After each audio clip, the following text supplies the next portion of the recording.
सामने वाले को कमजोर करना है तो हमें उसकी क्या पॉइंट पकड़ना चाहिए, बताओ। सामने वाले की कमजोरी बिल्कुल सही।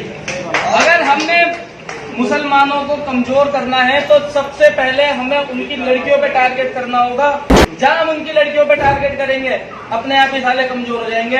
भाइयों, मैं आपको यकीन दिलाऊंगा, जो मेरे साले हैं 5 जिम है, कम से कम 10 लाख रुपए महीने कमाते हैं, महेंद्र भाई जानते हैं, ठीक है। एक जिम मेरे घर के सामने ही है जो कि अच्छी खासी चलती है, लेकिन फिर भी वो क्यों कमजोर है? क्योंकि उनकी नब्ज ही मेरे हाथ में है। भाई वो खा सकते हो, खा लो ना। मेरी मुस्लिम बहनों, समझ जाओ, वरना ये दरिंदे तुम्हारे जिस्म और तुम्हारे ईमान को नोच खाएंगे। ये तुम्हारे पास आने की कोशिश करेंगे, ये कहेंगे कि मुझे इस्लाम के बारे में बताओ, मुझे मुसलमान होना है, मुझे तुम्हारा बुर्का बहुत अच्छा लगता है।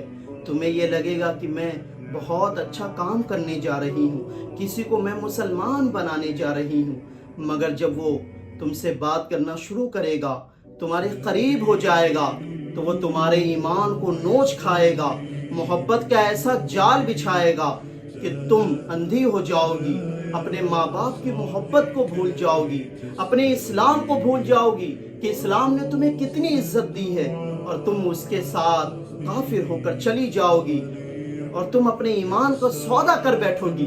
तो समझ जाओ मेरी मुस्लिम बहनों, वरना ये दरिंदे तुम्हारे जिस्म को नोच खाएंगे, तुम्हारे ईमान को नोच खाएंगे, तुम्हें काफिर बना देंगे। जब तुम इस्लाम से निकल जाओगी तब तुम्हें ये कुछ साल यूज करके ऐसी सड़कों पर छोड़ देंगे।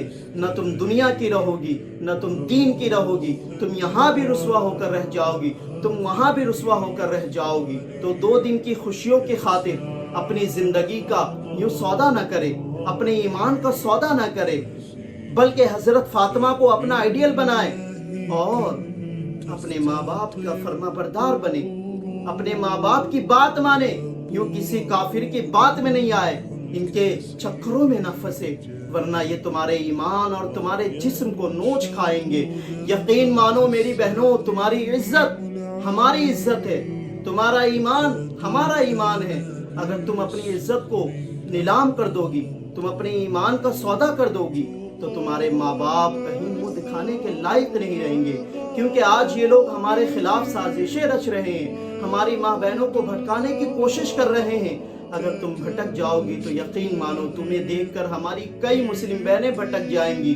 तुम्हें दुनिया में तो खुशियां नसीब हो सकती है, मगर कुछ सालों के बाद इसी दुनिया में तुम रुसवा होकर रह जाओगी। तुम्हें पता चलेगा कि मैं कितनी बड़ी गलती कर बैठी हूँ। फिर मरने के बाद तो तुम्हारे लिए जहन्नम का अजाब रखा है। तुम जिसके साथ भागी हो वो तो तुम्हें दुनिया में छोड़ ही देगा, मगर यकीन मानो वो जहन्नम में तुम्हारे साथ जलेगा।